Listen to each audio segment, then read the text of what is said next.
সুপ্রিয় দর্শক আসসালামু আলাইকুম সবাইকে স্বাগতম জানাচ্ছি আজকের গুরুত্বপূর্ণ সংবাদে প্রথমেই জানিয়ে দিচ্ছি সংবাদ শিরোনাম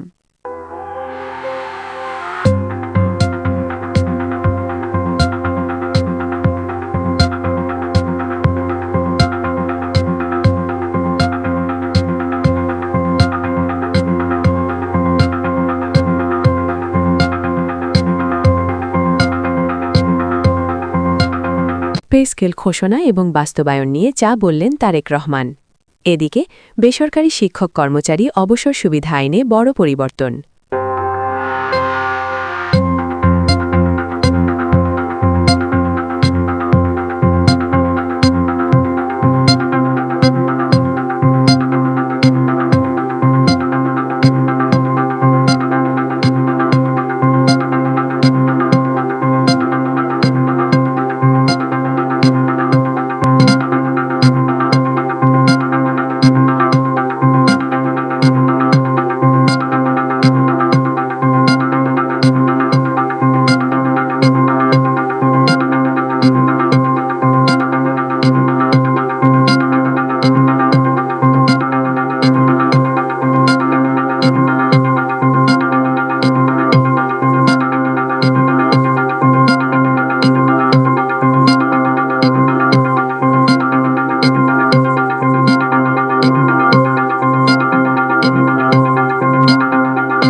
বেতন সম্পর্কিত বিষয় পরীক্ষা নিরীক্ষা করে সুপারিশে কমিটি গঠন করেছে সরকার।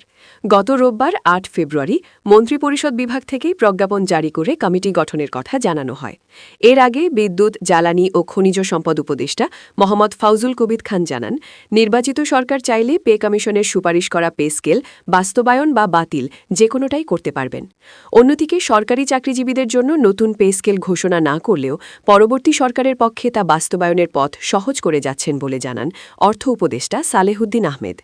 এ অবস্থায় জাতির উদ্দেশ্যে দেয়া ভাষণে তারেক রহমান বলেন, আমাদের দলীয় ইশতেহারে বলেছি, জনগণের রায়ে বিএনপি রাষ্ট্র পরিচালনার দায়িত্ব পেলে সরকারি কর্মকর্তা এবং কর্মচারীদের জন্য যথাসময়ে জাতীয় পে স্কেল ঘোষণা এবং বাস্তবায়ন করা হবে।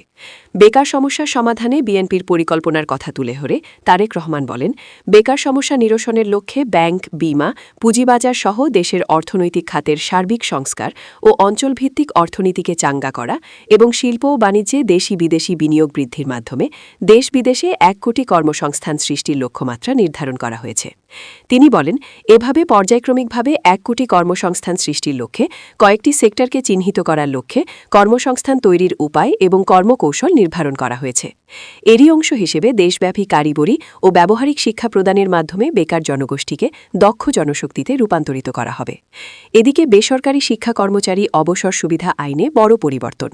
দেশের বেসরকারি শিক্ষা প্রতিষ্ঠানের লাখ লাখ এমপিওভুক্ত শিক্ষক ও কর্মচারীর অবসর সুবিধা প্রাপ্তি আরও স্পষ্ট ও গতিশীল করতে বিদ্যমান আইনে বড় সংশোধনী এনে নতুন অধ্যাদেশ জারি করেছে অন্তর্বর্তী সরকার।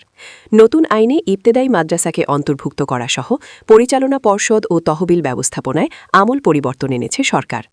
আজ আইন, বিচার ও সংসদ বিষয়ক মন্ত্রণালয়ের লেজিসলেটিভ ও সংসদ বিষয়ক বিভাগ থেকে বেসরকারি শিক্ষা প্রতিষ্ঠান শিক্ষক ও কর্মচারী অবসর সুবিধা সংশোধনী অধ্যাদেশ ২০২৬ গ্যাজেট আকারে প্রকাশ করা হয়েছে। আইন মন্ত্রণালয়ের জনসংযোগ কর্মকর্তা ড মোহাম্মদ রেজাউল করিম এ তথ্য জানান। অধ্যাদেশটি অবিলম্বে কার্যকর হবে। নতুন অধ্যাদেশে ২০০০ সালের মূল আইনের সংজ্ঞার পরিমার্জন করা হয়েছে এবং পরিধি বাড়ানো হয়েছে। আইনের ২ ধারায় সংশোধন এনে প্রতিষ্ঠান শব্দের সাথে এমপিওভুক্ত কথাটি যুক্ত করা হয়েছে। এছাড়া কলেজের পাশাপাশি দাখিল ও তদূর্ধ্ব পর্যায়ের সাথে সংযুক্ত ইবতেদায়ী মাদ্রাসাকেও এই আইনের আওতায় আনা হয়েছে। অবসর সুবিধা বোর্ডের পরিচালনা পর্ষদ পুনর্গঠন করে মাধ্যমিক ও উচ্চশিক্ষা বিভাগের সচিবকে চেয়ারম্যান এবং মাধ্যমিক ও উচ্চশিক্ষা অধিদপ্তরের মহাপরিচালককে ভাইস চেয়ারম্যান করা হয়েছে। পরিচালনা পর্ষদে গুরুত্বপূর্ণ পরিবর্তন হিসেবে আইনের ৬১ ক ধারায় একজন পরিচালক রাখার কথা বলা হয়, যিনি পদাধিকার বলে বোর্ডের সদস্য সচিব হিসেবে দায়িত্ব পালন করবেন। এছাড়া জনপ্রশাসন ও অর্থ বিভাগ সহ সংশ্লিষ্ট বিভিন্ন দপ্তরের প্রতিনিধি এবং সরকার মনোনীত ১১ জন শিক্ষক ও ৩ জন কর্মচারী সদস্য হিসেবে থাকবেন। মনোনীত সদস্যদের মেয়াদ হবে ৩ বছর। শিক্ষকদের স্বার্থ রক্ষার জন্য একটি গুরুত্বপূর্ণ ধারা যুক্ত করা হয়েছে। এতে বলা হয়েছে, যদি কোনো কারণে বোর্ড গঠন করা সম্ভব না হয় তবে পাওনা পরিশোধে অন্তর্বর্তীকালীন ব্যবস্থা হিসেবে সরকারের অনুমোদনক্রমে শিক্ষক ও কর্মচারীদের অবসর সুবিধা প্রদান করা যাবে। এছাড়া অধ্যাদেশে অবসর সুবিধা প্রদানের পরিবর্তে অনুমোদন শব্দটির উপর গুরুত্বারোপ করা হয়েছে। তহবিল ব্যবস্থাপনায় স্বচ্ছতা আনতে বলা হয়। বোর্ডের স্থায়ী তহবিলের অর্থ সরকারের অনুমোদন সাপেক্ষে শুধুমাত্র রাষ্ট্রায়ত্ত বাণিজ্যিক ব্যাংক, সরকারি বন্ড বা বিলে বিনিয়োগ করা যাবে। এই তহবিলের অর্থ বোর্ডের অন্য কোনো কাজে ব্যয় করা যাবে না। তহবিল পরিচালনার পদ্ধতি প্রবিধান দ্বারা নির্ধারিত হবে। সংশোধিত আইনের ১২(২) ধারা অনুযায়ী বোর্ডের প্রশাসনিক কার্যক্রমের কেন্দ্রবিন্দুতে থাকবেন একজন পরিচালক। সরকার কর্তৃক পেশনে নিযুক্ত এই কর্মকর্তা বোর্ডের সিদ্ধান্ত বাস্তবায়নের মূল দায়িত্ব পালন করবেন। এছাড়া বোর্ডের কাজ পরিচালনার জন্য সরকার অনুমোদিত সাংগঠনিক কাঠামো অনুযায়ী প্রয়োজনীয় সংখ্যক কর্মকর্তা কর্মচারী নিয়োগের বিধানও রাখা হয়েছে। অপরদিকে অন্য দলকে ভোট দিলে আপনাদের কাউকে ছাড়ব না, ঘরবাড়ি পুরায়া ছারখার করে দেব, বললেন ইঞ্জিনিয়ার মঞ্জুরুল আহসান মুন্সি। কুমিল্লা ৪ দেবিদার স্থানীয় সংসদ আসনে জামাত জোটের প্রার্থী এনসিপির মুখ্য সংগঠক হাসনাত আবদুল্লার প্রতিদ্বন্দ্বী গণ অধিকার পরিষদের ট্রাক প্রতীকের প্রার্থী জসিমউদ্দিনকে ভোট না দিলে বাড়িঘর পুড়িয়ে ছারখার করে দেয়ার হুমকি দেয়া হয়েছে। ওই আসনে ঋণ খেলাপির দায়ে প্রার্থিতা হারানো বিএনপির ইঞ্জিনিয়ার মঞ্জুরুল আহসান মুন্সির দেওয়া এমন একটি বক্তব্য সামাজিক যোগাযোগ মাধ্যমে ভাইরাল হয়েছে। সোমবার রাত ১২টার দিকে উপজেলার গুনাইঘর উত্তর ইউনিয়নের বাক্সার বাজারে তিনি এ বক্তব্য দেন। এ সময় কেন্দ্রীয় ছাত্রদলের সাবেক সহ-সম্পাদক এম এ আওয়াল খান সহ স্থানীয় বিএনপি নেতাকর্মীরা উপস্থিত ছিলেন। মঙ্গলবার সন্ধ্যায় ওই ভিডিও সামাজিক যোগাযোগ মাধ্যমে ভাইরাল হয়েছে। এদিকে ওই বিএনপি নেতার এমন বক্তব্যে এলাকায় ব্যাপক তোলপাড় চলছে। নেটিজেনরা বিষয়টি নিয়ে মিশ্র প্রতিক্রিয়া ব্যক্ত করছেন। ভিডিওতে দেখা যায় মঞ্জুরুল আহসান মুন্সি বলছেন, যদি ক্ষমতায় বিএনপি থাকে আর আপনারা যদি অন্য দলকে ভোট দেন, আমি কিন্তু আপনাদের কাউকে ছাড়ব না, ঘরবাড়ি পুরাইয়া ছারখার করে দেব। আমি কিন্তু কথা পরিষ্কার করে বলে দিচ্ছি। মনে কইরেন না আমি ভয় দেখাচ্ছি, আমি পরিষ্কার করে বলে দিচ্ছি। আমার কথা রেকর্ড করে বলে দিতে পারেন, ফেসবুকে ছেড়ে দিতে পারেন, আমার কোনো অসুবিধা নাই। আমি এটা মিন করছি। সুতরাং আমি যেন অপমানিত না হই। আমি যদি অপমানিত হই, সেই অপমানের প্রতিশোধ কিন্তু এভাবেই নেব। ঠিক আছে না? আপনারা আমাকে অপমানিত হইতে দিবেন? তাহলে 12 ফেব্রুয়ারি আপনারা সবাই ট্রাক মার্কায় ভোট দিয়ে জয়যুক্ত করবেন। মঞ্জুরুল আহসান মুন্সিকে অপমানের হাত থেকে রক্ষা করবেন। তারেক রহমানকে সরকার গঠনে সহায়তা করবেন। মঞ্জুরুল আহসান মুন্সির ওই বক্তব্যের ভিডিও হাসনাত আবদুল্লাহ তার ফেসবুকে আপলোড করেছেন। এ বিষয়ে দেবদার উপজেলা এনসিপির যুগ্ম সমন্বয়কারী জাহাঙ্গীর আলম বলেন, মঞ্জুরুল আহসান মুন্সি ভোটারদের ভয়ভীতি দেখাচ্ছেন। তার বিরুদ্ধে প্রশাসন ব্যবস্থা না নিলে সাধারণ ভোটাররা তাদের ভোটাধিকার প্রয়োগ করতে পারবেন না। তিনি ভোটের মাঠে অনৈতিকভাবে প্রভাব বিস্তার করছেন। তার বিরুদ্ধে আইনগত ব্যবস্থা নেওয়া দরকার। এ বিষয়ে ইঞ্জিনিয়ার মঞ্জুরুল আহসান মুন্সি তার ওই বক্তব্যের ব্যাখ্যা উপস্থাপন করে একটি স্ট্যাটাস দিয়েছেন। তিনি উল্লেখ করেন, আমার সাম্প্রতিক একটি বক্তব্যের আংশিক অংশ কেটে শর্টকিট তৈরি করে সামাজিক যোগাযোগ মাধ্যমে হাসনাত আবদুল্লাহ ও একটি স্বার্থান্বেষী মহল উদ্দেশ্যপ্রণোদিতভাবে অপপ্রচার চালাচ্ছে। বিষয়টি জনগণের সামনে পরিষ্কার করার জন্য আমি আমার সম্পূর্ণ বক্তব্যটি তুলে ধরছি। তিনি উল্লেখ করেন, এই বক্তব্যটি আমি আমার নিজ এলাকায় আমার নিকটাত্মীয়দের সামনে ব্যক্তিগত আক্ষেপ থেকে বলেছিলাম। সেটিকে বিকৃতভাবে উপস্থাপন করে একটি মহল আমাকে জড়িয়ে নোংরা রাজনীতিতে লিপ্ত হয়েছে, যা অত্যন্ত দুঃখজনক। আমি বিশ্বাস করি সত্য কখনো চাপা করে না। জনগণ সবসময় সত্য ও মিথ্যার পার্থক্য বুঝতে জানে। আরও থাকছে, 17 বছরের নীরবতার জবাব দিতে ভোট কেন্দ্রে যান সাহস নিয়ে প্রধান উপদেষ্টা। আওয়ামী লীগের শাসনকালে ভোটাধিকারহীনতার কথা তুলে ধরে আসন্ন নির্বাচনে ভোট দেওয়ার মধ্য দিয়ে বাংলাদেশকে নতুন করে গড়ে তোলার আহ্বান জানিয়েছেন অন্তর্বর্তী সরকারের প্রধান উপদেষ্টা অধ্যাপক মোহাম্মদ ইউনূস। এই নির্বাচনের গুরুত্ব তুলে ধরার পাশাপাশি সংঘাত সহিংসতার বিরুদ্ধে কঠোর বার্তা দিয়েছেন তিনি। কোনো গুজবে কান না দিতে সবার প্রতি আহ্বান জানিয়েছেন প্রধান উপদেষ্টা। তিনি বলেছেন, নির্বাচনের পর দ্রুততম সময়ে ক্ষমতা হস্তান্তর করে দায়িত্ব সমাপ্ত করবে তার অন্তর্বর্তীকালীন সরকার। জুলাই অভ্যুত্থানে আওয়ামী লীগ ক্ষমতাচ্যুত হওয়ার 1.5 বছর পর আগামী বৃহস্পতিবার ত্রয়োদশ সংসদ নির্বাচন অনুষ্ঠিত হতে যাচ্ছে। এর সঙ্গে অনুষ্ঠিত হবে গণভোট, যা জুলাই সনদ অনুসারে সংবিধান সংস্কারের মাধ্যমে বাংলাদেশকে নতুন পথের দিশা দেবে বলে আশা করছে অন্তর্বর্তী সরকার। ভোটের 2 দিন আগে আজ মঙ্গলবার সন্ধ্যায় জাতির উদ্দেশ্যে ভাষণ নিয়ে আসেন অধ্যাপক মোহাম্মদ ইউনূস, যা তিনি শুরু করেন মুক্তিযুদ্ধ ও জুলাই গণ অভ্যুত্থানের শহীদদের স্মরণ করে। তিনি শুরুতেই বলেন, জনগণের আত্মত্যাগ ছাড়া এই নির্বাচন ও গণভোট সম্ভব হতো না। 12 ফেব্রুয়ারি অনুষ্ঠিত জাতীয় নির্বাচন ও গণভোটের মাধ্যমে রাষ্ট্রের ভবিষ্যৎ কাঠামো ও দিক নির্দেশনা নির্ধারিত হবে। সপরিবার উৎসবমুখর পরিবেশে ভোট কেন্দ্রে উপস্থিত হয়ে দ্বিধাহীন চিত্তে ভোটাধিকার প্রয়োগের আহ্বান জানিয়ে প্রধান উপদেষ্টা বলেন, আপনার মূল্যবান ভোট দিয়ে নতুন বাংলাদেশ গড়ার দরজা খুলে দিন। দেশের চাবি আপনার হাতে, সেই চাবিটি সঠিকভাবে ব্যবহার করুন। ভোটদানের মাধ্যমে শুধু জনপ্রতিনিধি নির্বাচন নয়, একই সঙ্গে বাংলাদেশ কোন পথে এগোবে সেই সিদ্ধান্ত নেওয়া হচ্ছে বলে মন্তব্য করেন অধ্যাপক ইউনূস। তিনি বলেন, আমরা কি একটি বৈষম্যহীন, ন্যায়ভিত্তিক ও জবাবদিহিমূলক রাষ্ট্র গড়তে পারব, নাকি আবারও পুরনো ক্ষমতাকেন্দ্রিক ও অনিয়ন্ত্রিত বৃত্তে ফিরে যাব? এই প্রশ্নের উত্তর দেবে গণভোট। রাজপথে নারীদের সমানভাবে সংগ্রামের কথা স্মরণ করে প্রধান উপদেষ্টা বলেন, আপনারা সন্তানদের ভবিষ্যৎ আগলে রেখেছেন, সমাজকে টিকিয়ে রেখেছেন, অথচ রাষ্ট্রীয় সিদ্ধান্তে নিজেদের মত প্রকাশের সুযোগ থেকে দীর্ঘদিন বঞ্চিত হয়েছেন। এই নির্বাচন আপনাদের জন্য এক নতুন সূচনা। রাষ্ট্রব্যবস্থার ভিত্তি রচনা করবে গণভোট। জুলাই সনদকে জাতির ভবিষ্যৎ পথ চলার এক ঐতিহাসিক দলিল ও ভবিষ্যৎ রাষ্ট্রব্যবস্থার একটি সুস্পষ্ট দিক নির্দেশনা হিসেবে তুলে ধরে প্রধান উপদেষ্টা বলেন, এই সনদের মাধ্যমে সংস্কার বাস্তবায়নের অঙ্গীকার করা হয়েছে। তবে রাজনৈতিক স্থিতিশীলতা, বিশ্বাসযোগ্য ও অংশগ্রহণমূলক নির্বাচন, শাসন ব্যবস্থায় জবাবদিহিতা, অর্থনৈতিক পুনর্গঠন এবং সমাজে সম অধিকার নিশ্চিতকরণ এসবের সফল বাস্তবায়ন এককভাবে রাষ্ট্রযন্ত্রের মাধ্যমে সম্ভব নয়। এর জন্য সবচেয়ে বেশি প্রয়োজন জনগণের সক্রিয় অংশগ্রহণ ও মতামত। এবারের গণভোট বাংলাদেশের ইতিহাসে একটি নতুন মাইলফলক হয়ে থাকবে মন্তব্য করে প্রধান উপদেষ্টা বলেন, গণভোটে দেয়া মানুষের প্রত্যেকটি ভোট আগামী দিনের রাষ্ট্রব্যবস্থার ভিত্তি রচনা করবে।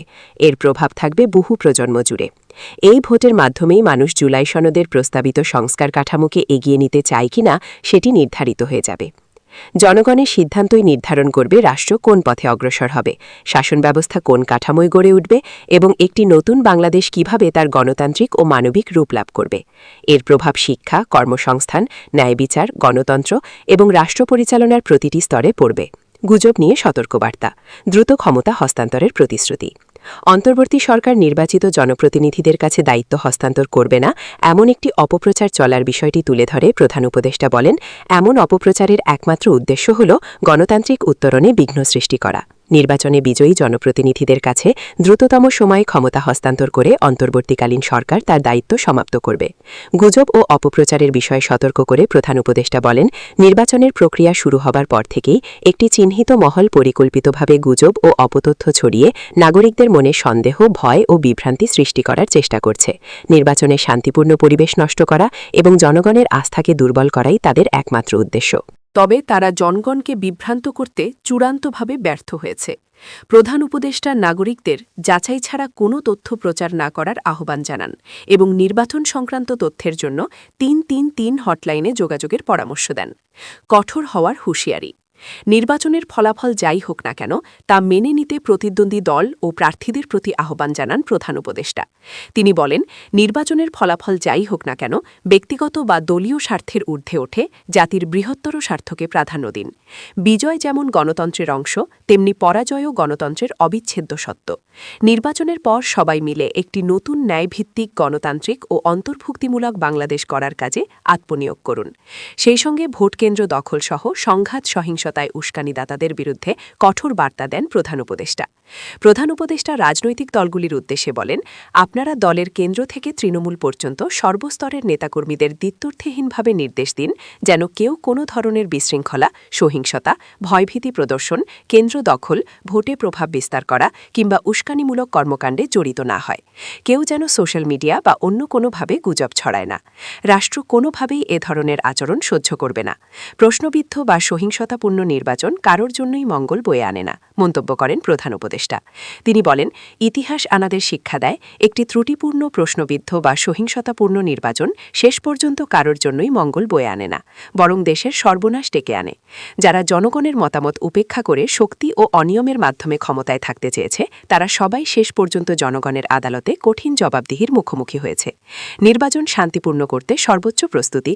এবারের নির্বাচনের সার্বিক প্রচারণা পূর্ববর্তী যে কোনো নির্বাচনের তুলনায় উল্লেখযোগ্যভাবে শান্তিপূর্ণ বলে দাবি করেন প্রধান উপদেষ্টা। এজন্য তিনি রাজনৈতিক দল, প্রতিদ্বন্দ্বী প্রার্থী, ভোটার, নির্বাচন কমিশন, নাগরিক সমাজের প্রতিনিধি, আইন শৃঙ্খলা রক্ষাকারী বাহিনী, প্রশাসন ও গণমাধ্যমের ভূমিকার প্রশংসা করেন। তবে নির্বাচনের তফসিল ঘোষণার পর এবং প্রচারণা চলাকালীন তিথি সহিংস ঘটনায় প্রাণহানির ঘটনায় দুঃখ প্রকাশ করে প্রধান উপদেষ্টা বলেন, গণতান্ত্রিক প্রক্রিয়ায় কোনো প্রাণহানি গ্রহণযোগ্য নয়। মোহাম্মদ ইউনুস জানান, এবারের নির্বাচনে 10টি দল প্রতিদ্বন্দ্বিতা করছে, যা এ যাবৎকালের যে কোনো নির্বাচনের মধ্যে সর্বাধিক। এবার স্বাধীন সহ প্রার্থী 2000-এর বেশি, যা দেশের নির্বাচনী ইতিহাসে একটি ব্যতিক্রমী চিত্র। নির্বাচনের সময় সুরক্ষায় সরকারের নেওয়া পদক্ষেপগুলো তুলে ধরে প্রধান উপদেষ্টা বলেন, নির্বাচন অবাধ, সুষ্ঠু, নিরপেক্ষ ও শান্তিপূর্ণ করতে রেকর্ড সংখ্যক আইনশৃঙ্খলা রক্ষাকারী বাহিনী মোতায়েন করা হয়েছে। পাশাপাশি ম্যাজিস্ট্রেসি ক্ষমতাসম্পন্ন সশস্ত্র বাহিনীর সদস্যদেরও ব্যাপকভাবে দায়িত্বে রাখা হয়েছে। প্রযুক্তির সর্বোচ্চ ব্যবহার নিশ্চিত করতে প্রথমবারের মতো সারা দেশে ব্যাপক পরিসরে সিসিটিভি ক্যামেরা স্থাপনের কথা বলেন প্রধান উপদেষ্টা। তিনি বলেন, ভোটকেন্দ্রে দায়িত্বরত কর্মচারীরা শরীরের সঙ্গে সেটে রাখা ক্যামেরা বা বডি ক্যাম ব্যবহার করছেন। সুরক্ষা ও নজরদারিতে ড্রোন ও ডগ স্কোয়াড ব্যবহারের ব্যবস্থাও রাখা হয়েছে। এসব ব্যবস্থার একমাত্র লক্ষ্য ভোটাররা যেন নির্ভয়ে, নিশ্চিন্তে এবং সম্মানের সঙ্গে তাদের ভোটাধিকার প্রয়োগ করতে পারেন। পাশাপাশি প্রথমবার প্রবাসী বাংলাদেশিদের ভোটাধিকার প্রয়োগের সুযোগ এবং পোস্টাল ব্যালটের ব্যবস্থা চালু করার কথাও ভাষণে বলেন প্রধান উপদেষ্টা। তিনি বলেন, ভোটাধিকার কারোর দয়া নয়, এটি সংবিধান প্রদত্ত মৌলিক অধিকার। একটি অবাধ, সুষ্ঠু ও অংশগ্রহণমূলক নির্বাচন নিশ্চিত করা শুধু সরকারের দায়িত্ব নয়, এটি রাষ্ট্রের প্রতিটি নাগরিকের দায়িত্ব। এবং সবশেষে থাকছে মালয়েশিয়ার ই-ভিসা কার্যক্রম সাময়িক স্থগিত। কারিগরি উন্নয়ন এবং দীর্ঘমেয়াদী স্থিতিশীলতা নিশ্চিত করার লক্ষ্যে ই-ভিসার অফিসিয়াল ওয়েবসাইটের রক্ষণাবেক্ষণের কারণে মঙ্গলবার 10 ফেব্রুয়ারি থেকে পরবর্তী নির্দেশনা না দেওয়া পর্যন্ত ই-ভিসা সংক্রান্ত যাবতীয় কার্যক্রম সাময়িকভাবে বন্ধের তথ্য জানিয়েছে ঢাকার মালয়েশিয়ান হাইকমিশন। এক সংবাদ বিজ্ঞপ্তিতে হাইকমিশন জানায়, রক্ষণাবেক্ষণ চলাকালীন malaysiavisa.gov.my ওয়েবসাইটটি সাধারণ ব্যবহারকারীর জন্য বন্ধ থাকবে। সব ধরনের নতুন ভিসা আবেদন গ্রহণ এবং বর্তমানে প্রক্রিয়াধীন থাকা অনুমোদনগুলো সাময়িকভাবে স্থগিত করা হয়েছে। সিস্টেমের উন্নয়ন কাজ শেষ হওয়া মাত্রই আনুষ্ঠানিক ঘোষণার মাধ্যমে পুনরায় কার্যক্রম চালু করা হবে বলে জানানো হয়েছে। তবে এই সময়ের মধ্যে যদি কারো অত্যন্ত জরুরি কোনো সহায়তার প্রয়োজন হয় তাহলে সরাসরি ইমেলের মাধ্যমে যোগাযোগ করতে অনুরোধ করা হয়েছে। জরুরি ইমেল valn-helpdesk@tidms.com.my। সাময়িক এই অসুবিধার জন্য আবেদনকারীদের কাছে আন্তরিকভাবে দুঃখ প্রকাশ করে এবং দ্রুত সেবা চালুর বিষয়ে আশাবাদ ব্যক্ত করেছে হাইকমিশন।